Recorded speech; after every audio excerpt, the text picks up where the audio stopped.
The shows were just so unbelievable in terms of the production, in terms of the amount of people there. For each show, you know, how much planning went into the filming of it and all that? Because obviously there were a lot of shows to work with, a lot of people to work with in terms of the audience. You know, how much planning went into that side of the production? Well, in film you always work with like limits as far as like how many cameras can you shoot with, how much money do you have for each of these events and and you know, where are you allowed to film, where can't you film. But we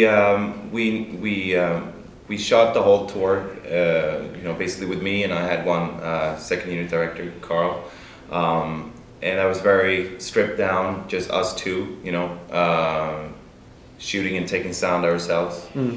So that went for the majority of the tour and all the documentary filming. And then on a few key gigs, we had a bigger camera setup. And a lot of planning went into that as far as where the cameras would go and, you know.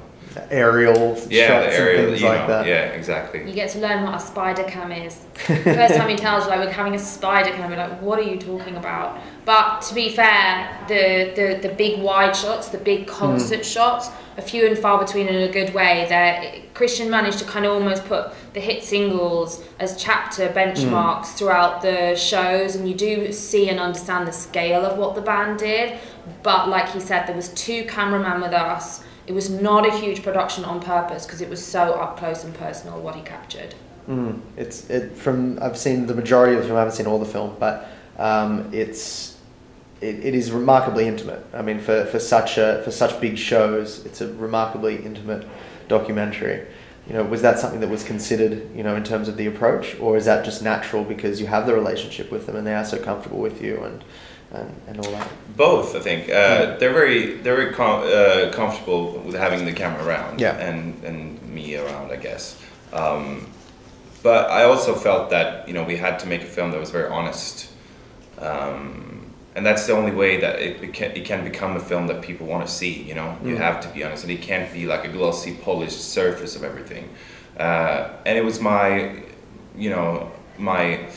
it was very important to me that the film showed the whole experience and every side to this band and this phenomenon and this experience that you really get on a journey when you see the film. And also that moment in terms of the end and what that means for management, what that means for the band, what that means for everyone that's surrounding them, because it's that idea of leaving on top.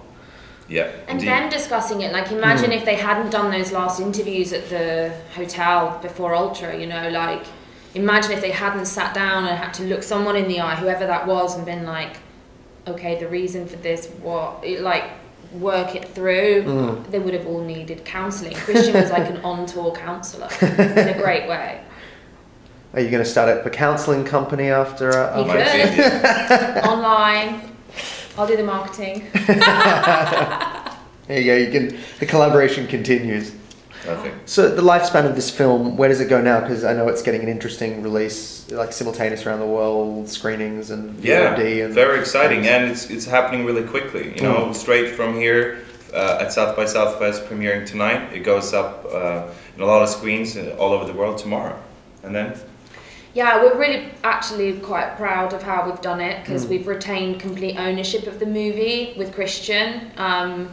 There's a lot of EDM movie buying going on right now, and we were like, we want to do this our way, and it was very important to do it in an electronic way, which is, sort of fresh out the oven, the same way you put your track on SoundCloud and share it with 1 million people in a day, the same way. So we have quite a complex, fast, daily changing, very quick to react release schedule, which is literally anything from we see enough tweets coming in from a certain place, we're heading to a cinema there, to the fact that tomorrow we announced 31 cinemas in India, we've done 62 screens in Sweden alone, we're doing a stream with Vivo, first ever movie premiere, we're doing a screening via Microsoft Xbox One, we're doing video on demand, we're doing an exclusive with iTunes, every way I know that our fans like to watch or consume or keep, then we're doing it, and we're doing it pretty quickly. But if you want to go to the Ziegfeld tomorrow in New York, the birthplace of so many phenomenal movies,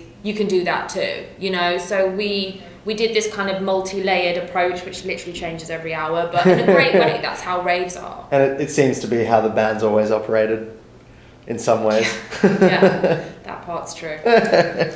Well, I'm looking forward to everyone getting to see the film this week and beyond. And I guess, you know, the question is, you know, where do you two go from here? What's, you know, in terms of your relationship with that brand and you know, with those three guys? Yeah, I mean, hopefully, you know, they're great friends of mine, all of this team, and you know, that will always remain. For me right now, I have a couple other projects lined up,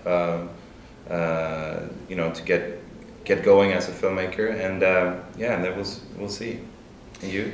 I'm starting, well, we've already started the Axwell and Grosso new project, which launches at Governor's Ball in 12 weeks' time. So to us, it's just like, next, you know, we did what we set out to do with Swedish House Mafia. There was nothing left on our to-do list, and so it stopped. The end, like, know when to leave the party, you know, and we left, I think, with it nice and safe and dry, and my job and their job is to protect the legacy in case we ever want to use it again for a soundtrack or, you know, whatever it is we want to do. Like, the boys' friendship doesn't finish now, you know. Swedish House Mafia is a feeling and a collective, and that's how it will remain. But for us, like, straight on to the next.